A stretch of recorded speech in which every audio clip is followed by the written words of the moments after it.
Bonjour à tous et bienvenue dans une nouvelle émission 100% Paris Turf. J'ai le plaisir d'accueillir Florent Béas pour étudier la réunion de dimanche sur l'hippodrome d'Auteuil. Salut Florent. Salut Romain, bonjour à tous. Belle réunion dimanche, le prix Léon Rambaud, le prix du président de la République, quintet à 15h15. Et on commence avec les pouliches du prix Wild Monarch, traditionnelle épreuve que l'on connaît bien, qui révèle souvent des talents. À 13h58, le terrain sera très souple. A priori, en tout cas, c'est annoncé très souple à 4.1 ce vendredi. Oui, des lots toujours à suivre avec intérêt, avec des poulains et pouliches estimés. Il faut faire des choix, c'est pas forcément évident pour ces concurrents qui débutent sur les obstacles. Et j'attire votre attention sur le numéro 7, Jérusalema, pensionnaire de M. Marion, qui porte la casaque de la famille Bryant. Une concurrente qui est plutôt bien née, hein. C'est notamment la sœur de la Boétie, qui montrera des moyens dès l'âge de 3 ans en remportant le prix Sagan. On fait appel à James Revelet pour ses premiers pas, on la suivra avec intérêt.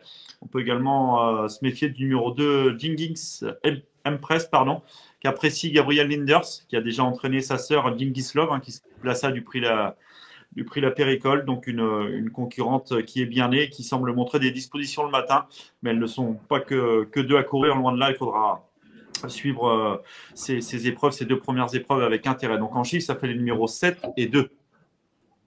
Le prix Wild Monarch réservé aux poulains se disputera un peu plus tard à 14h33. Ils seront 10 au départ sur 3000 mètres. On reste sur le même parcours et sur les haies. Ouais, enfin, à nouveau confiance à de belles origines, avec notamment le numéro 7, Novak, hein, qui est issu de l'excellente souche maternelle de Nunes. Un Novak qui est donc très bien né. Il faut peut-être y voir un signe. C'est l'unique poulain qui est resté entier au départ de cette épreuve. On suivra avec intérêt ses premiers pas. On peut également attirer votre attention sur le numéro 10, Turban Vert, un poulain estimé par François Nicole, porte la casaque de la famille Papos. Il est issu de la famille de Blingless, hein, qui remporta notamment le prix de Pépin Vaste. Donc deux poulains bien nés à suivre d'emblée, mais une nouvelle fois, comme dans la première épreuve, ils ne sont pas seuls. En chiffres, ça fait le numéro 7 et 10. Alors on passe à des chevaux que l'on connaît davantage dans le prix du président de la République, support du Quintet, groupe 3 aux alentours de 15h15. 15 partants dans cette épreuve, disputée sur le steeple, 4700 mètres au programme. Est-ce que tu y vois clair dans cette course? Est-ce qu'on a des bases solides pour établir ces jeux? C'est pas forcément évident de détacher des bases solides, mais c'est un quintet très intéressant à étudier en tous les cas. C'est le handicap le plus richement doté de l'année. Ouais. Un parcours sélectif, hein, la longue distance de 4700 mètres, on termine avec la piste extérieure des steeplechase et notamment le ride ditch. Donc il faut une bonne qualité de sauteur et ne pas manquer de tenue pour espérer jouer les premiers rôles. Il y a un concurrent qui me plaît bien, qui me semble plutôt bien placé au poids dans cette épreuve, c'est le numéro 10, Iradius. Il a très bien couru dans l'épreuve préparatoire, prix Luther 3 ce jour-là. Il était patiemment monté avant de bien conclure, faire un très bon dernier kilomètre pour conclure bon troisième. Il reçoit du poids de la plupart de ses rivaux, sous 62,5 kg, associé à Nicolas Gofénic qui le connaît bien. S'il fallait détacher une base dans ce quintet, je prendrais cet Iradius. Et je me méfie également du numéro 5, Brexit, hein, la pensionnaire de Dadiana Mélé, qui a très bien couru lui aussi dans la préparatoire. Il a longtemps fait illusion pour la victoire, seulement devancé après lui par son compagnon de boxe, Johnny Rocks. Ce Brexit, s'il confirme cette valeur, est lui aussi un lauréat potentiel. Donc en chiffres, ça fait 10 et 5. Le prix Léon Rambaud se dispute ensuite en quatrième épreuve. Alors on retrouve les deux premiers du prix La Barca, Square Saint-Roch et Losange Bleu qui a été supplémenté, mais bon, Dominique Bressou nous a expliqué, et notamment à Mario Putrino cette semaine, qu'il ne fallait pas y voir un signe particulier puisqu'il avait simplement omis d'engager son super cheval. Ton avis sur ce prix Léon Rambaud, 4300 mètres sur les haies, évidemment on se prépare encore à cette période de l'année pour le groupe 1 qui approche. Nous Ouais. sommes au niveau groupe 2. La grande course de haie approche à grands pas. C'est dans 4 semaines, le 17 mai. Et je pense que Losange Bleu peut prendre sa revanche sur Square Saint-Roch. Car lors de sa rentrée, il a certes été devancé Losange Bleu par Square Saint-Roch, mais qui a l'avantage d'avoir déjà couru cette année. Il devait rendre beaucoup de points, 8 kilos au pensionnaire d'Arnaud Chaillet et François Pamard. Cette fois, il y a 2 kilos de moins, c'est quand même pas négligeable. Il devrait logiquement être monté en condition. Il a prouvé que c'était le meilleur cheval sur les haies d'Auteuil et peut espérer renouer avec la victoire, même si, comme son mentor l'a indiqué, son poids n'est pas un cadeau. À 72 kilos, c'est pas forcément simple à porter, mais il a montré qu'il avait suffisamment de classe pour s'imposer sous ce poids. Et je lui oppose, à mon avis, on pouvait hésiter entre Square Saint-Roch et Jeu de Tay. J'ai fait confiance à Jeu de Tay qui a montré d'évidents moyens la saison passée. Il effectue sa rentrée un peu tardivement, mais il a dû travailler en conséquence. Attention à lui, hein, c'est un cheval de grande classe qui a déjà devancé Losange Bleu à la régulière. C'est son compagnon de couleur, mais pas d'entraînement. Ces deux concurrents devraient être logiquement très en vue dans le groupe 1 dans 4 semaines, mais peuvent espérer jouer les premiers rôles dès dimanche. Donc en chiffres, ça fait 1 et 2. Ouais, un jeu un peu osé du coup, hein, sans Square Saint-Roch, le Alors, on numéro verra 6. bien. Faut faire des choix. Square Saint-Roch a prouvé sa qualité, hein. Il a remporté le prix La Mm. Barca, mais je vous dis, il avait l'avantage d'être en condition avancée. On va voir s'il est bas à nouveau, s'il bat à nouveau Losange Bleu et Je te tais. C'est sûr que on fera partie des potentiels vainqueurs de la grande course de haie. On verra dimanche. 15h50 pour le départ du prix Léon Rambaud. On enchaîne avec le prix Jean Stern et on reste à haut niveau à 16h25, Steeplechase sur 4004 avec des 4 ans que l'on connaît bien. Est-ce que ta préférence va à Cœur du Berlay? Non, pas forcément. Certes, c'était le meilleur à 3 ans. Il l'a prouvé, hein, en remportant notamment le prix Congrès. Mais cette année, c'est un cheval d'un physique assez peu imposant. Il n'a pas forcément progressé. Suite à son fructueux automne l'an passé, il doit rendre du poids à ses rivaux à chaque reprise. Certes, il a affiché des progrès en dernier lieu, mais je lui préfère une nouvelle fois un représentant de la Kazakh Papo, à savoir Apollon Duluy, qui l'a devancé en dernier lieu, tout en commettant plusieurs fautes. Il n'a pas démérité dans le prix Fleuret, car il n'a pas toujours été exemplaire dans ses sauts, mais il a trouvé les ressources nécessaires pour s'assurer une nette troisième place. S'il se montre un peu plus appliqué, peut pourquoi pas espérer renouer avec la victoire. Et j'ai pas mis à cœur du Berlay en deux. C'était une nouvelle fois une hésitation, car faut pas le condamner trop vite, hein. La dernière fois, il est toutefois quatrième sans démériter, mais je fais attention, je me méfie d'une pouliche dont on ne connaît pas forcément les limites actuelles. Elle est certes peu expérimentée, mais elle m'a bien plu lors de ses débuts victorieux en steeple. C'est le numéro 6, pardon, La Palmeraie. Semble promise à un très bel avenir.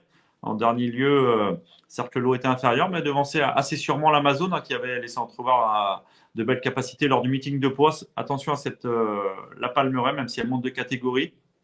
Et elle est rallongée pour l'occasion. Elle va découvrir à la distance de 4400 mètres. Mais attention à elle, sous 63 kg. Elle sera intéressante à situer à ce niveau. Donc en chiffres, ça fait les numéros 4 et 6. Exactement. Johnny Charon et Gabin Meunier pour les jockeys. On enchaîne avec la sixième, le prix Claude Cohen. Alors on redescend un peu de catégorie après plusieurs groupes et là on se retrouve sur le parcours de haie des 3600 mètres. Ouais, un lot assez ouvert, un des 4 ans pour la plupart peu expérimentés, donc perfectibles. Ils peuvent afficher les progrès d'une sortie à l'autre.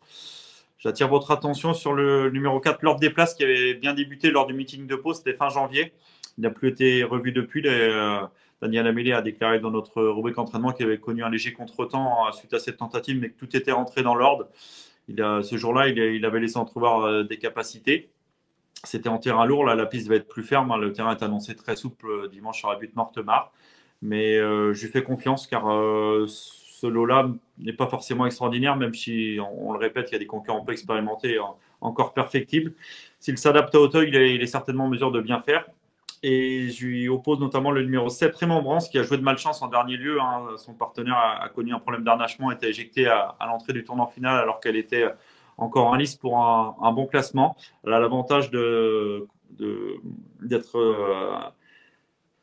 elle possède un peu d'expérience, contrairement à certains de ses rivaux, une expérience qui n'est pas négligeable sur l'hippodrome d'Auteuil avec Ludovic Folipron. Je vous conseille de la racheter. Donc en chiffres, ça fait les numéros 4 et 7. Avant-dernière course du programme, déjà le prix Amadou, groupe 2 sur les 3900 mètres avec par définition un lot de qualité. Ils sont 8 au départ. Oui, c'est la préparatoire au prochain prix Alain Dubreuil. Et il est logique de s'attarder, hein, sur la ligne du prix de Pépin Vaste. En dernier lieu, Moody Risk signait une 5e victoire consécutive et elle va tenter de poursuivre sur sa lancée. Mais je lui préfère légèrement cette fois Jeans, qui en cette occasion effectuait sa rentrée, contrairement à la pensionnaire de Dominique Bressou. Et il n'a échoué que d'assez peu pour la victoire, tout en se défendant très bien. Il retrouve sa rivale avec 2 kilos d'avantage. Il devrait logiquement être monté en condition sur cette rentrée et peut espérer prendre sa revanche. Donc, raison pour laquelle j'ai mis le numéro 2, Jeans, en tête devant le 5, Moody Risk. Très bien, le prix Maurice de Nexon va clôturer le programme, ce joli programme dominical sur l'hippodrome d'Auteuil. C'est un steeplechaser qui est réservé à des chevaux de 5 ans et au-dessus. Ils s'affronteront sur la distance de 3500 mètres. Tes Ouais, deux préférés, Florent. une distance relativement courte de 3500 mètres, un peloton fourni. Il faudra être dans les bons coups, éviter les embûches. Mais je fais confiance au numéro 3, Hirson, un concurrent qui s'était classé deuxième pour son unique association avec Cathy Joubert l'an passé sur l'hippodrome d'Auteuil. Il a désormais 2 parcours dans les jambes. En dernier lieu, il a certes dû se contenter de la 5e place à Compiègne, mais sans nullement démérité en échouant à proximité des 4 premiers. La décharge de Cathy Joubert de 4 kg n'est pas négligeable et on sent un concurrent qui est probablement proche de sa course. Et je lui oppose le numéro 2, Stingo, qui est certes un concurrent anglo-arabe. Il a déjà prouvé sa qualité, peut espérer rivaliser face au pur dans ce genre de tournoi, associé à Johnny Charon. Et malgré sa lourde charge, il s'annonce très compétitif. Donc en chiffre, ça fait les numéros 3 et 2. Parfait, merci Florent pour ton analyse de ces 8 épreuves. On va se quitter dans quelques instants, mais avant ça, je vais te demander un conseil de jeu pour cette belle réunion à Auteuil. J'ai pas forcément choisi l'épreuve la plus simple à déchiffrer de la Réunion, mais dans le quintet, le C'est duo mieux, c'est mieux. Iradius me plaît bien dans le quintet. Hein, je vous dis, il m'a beaucoup Ah, plu lors de sa dernière sortie. On sent un cheval sur la montante. Sa fin de course dans le Prélutor 3 a vraiment été séduisante. Il se retrouve plutôt bien placé dans son handicap richement doté, c'est avec 62 kg et demi. S'il répète sa dernière valeur et que tout se passe bien durant le parcours, qu'il peut bénéficier d'un parcours limpide, cet adepte de la course d'attente peut espérer jouer un tout premier rôle. Donc ce sera le 310 Iradius. pour Anne-Sophie Paco avec Nicolas Goffeny en selle et Bertrand Colette au niveau de la Kazakh. C'est bien noté. Merci Florent encore une fois pour ton analyse de cette réunion de dimanche à Auteuil. Merci à Manon qui nous accompagnait pour vous proposer ce rendez-vous 100% Paris Turf. Et on se retrouve très bientôt déjà pour une nouvelle émission. À plus.